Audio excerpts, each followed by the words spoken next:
में आई बनी अभी काले गा के गई जी से 6 घंटा लोग कहे लगे कि लमटे नाचे वाला स्थिति वो घरे नहीं घरे नाचने बनी। तो ये बात नहीं तू लोग तो घर के बड़ा बाबू लिया जा सकता जे भी थोड़ा सा पीछे हो जाओ जे भी और हमारी जान रिंझिन कहाँ है और काजल अजित भैया अजित भैया अजित भैया जी अगर मिलाए तो सबका से मिलावे तो प्रणाम स्वीकार कर लो और आशीर्वाद अपना भाई के दो ऐने ताली बजा के आशीर्वाद दो आप लोग पीछे अजित भैया संजय भाई का थोड़ा सा जगह दे लो तो कि कम से कम परफॉर्म करने में कोई दिक्कत ना हो। संजय भाई अगली बार से काम करिएगा इस कार्यक्रम का मोमेंट चेंज कर दीजिएगा कहीं अलग फील्ड रखिएगा और बड़ा सा मंच रखिएगा ताकि सबको प्रॉब्लम ना हो। तो तार लोग सहयोग करेगा बिल्कुल हाँ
चलिए काले गोमर गाना रिलीज होता आदि शक्ति से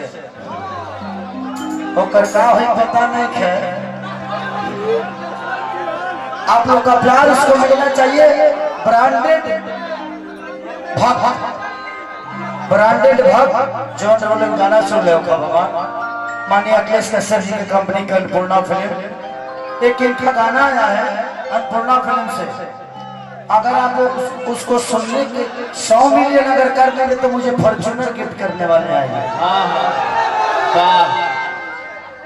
किया सही कहलाई कि निकेटी मानती हो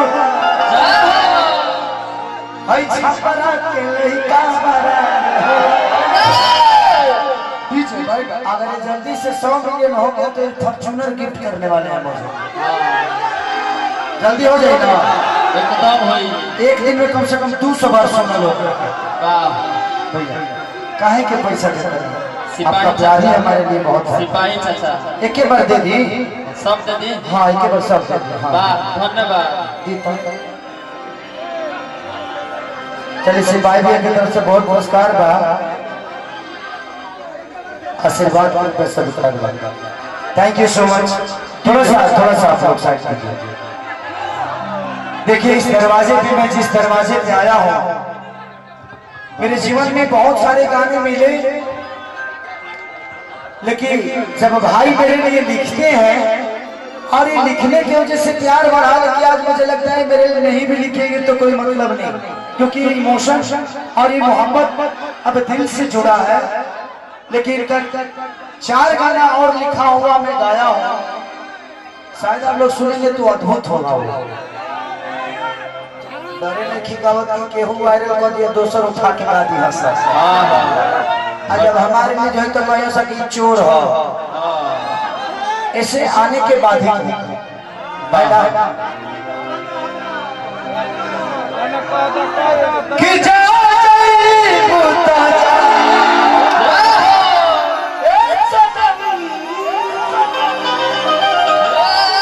अजित भैया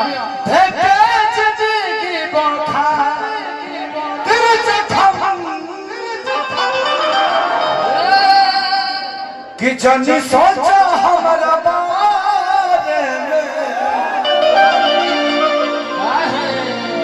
कैसे तो हरा खातिर हमारा मायल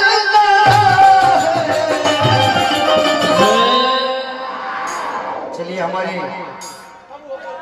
दिलीप गिरी जी जो कि हमें अपने छोटे भाई की तरह प्यार और आशीर्वाद करते होते तू लुटाता क्या है? मत लुटाओ, पैर पे लगता है ना लक्ष्मी का कि लक्ष्मी है इसको पैर पे लगता है। किसी दिन 2 रुपये नहीं थे तो मैं मीना के लिए तरसता था, इसीलिए लुटाने में थोड़ा सा तकलीफ होता है। अपने जेब में रख, जो मेरा भाई है ऐसे ही खुश रहे। अब हमारा पैसा का होगा, अब कितना कमाए? हमने ऐसे ऐसे लोगों को कमाया है कि खेसारी अब 1 रुपया नहीं भी कमाए तो कोई मतलब नहीं बना। हमें आशीर्वाद देने वाले, प्यार देने वाले आप जैसे भाई हैं तो हमें पैसे की जरूरत नहीं है। हाँ, उस समय पैसे की आवश्यकता थी जब मेरी कोई औकात नहीं थी, लेकिन आज उतनी बड़ी औकात है कि मैं इतने सारे लोगों को कमाया हूँ पैसे नहीं, और मुझे इस पे फख्र है। पैसा तो आज कल लेके के जाना था। जरूरत पे पैसा काम ना है।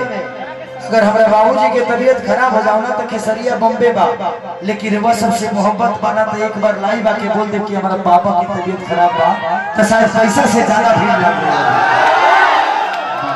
तो जिंदगी में मैं सबको यही बोलना चाहता हूँ कि पैसे से ज्यादा उस रिश्ते की अहमियत देना जो रिश्ते आपके लिए हमेशा खड़ा रहता है। हम कुछ पल के लिए पैसे के पीछे भागकर उस रिश्तों को खो जाते हैं, मत खोना भाई। अगर 10 आदमी कमाई ले 10 रुपया कमो कैले बना तो तारा बेटी के बिया हो जाए, लोग चंदा देके कराते। तो जिंदगी में हर उस इंसान से जब रिश्ता बन जाए तो अगर वो गाली देता है तो उसके प्यार को याद करना, वो गाली बहुत छोटी नजर आएगी।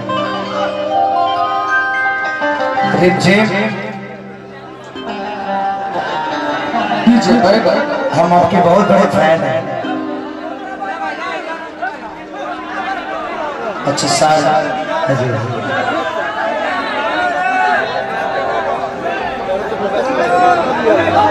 ओके थैंक यू।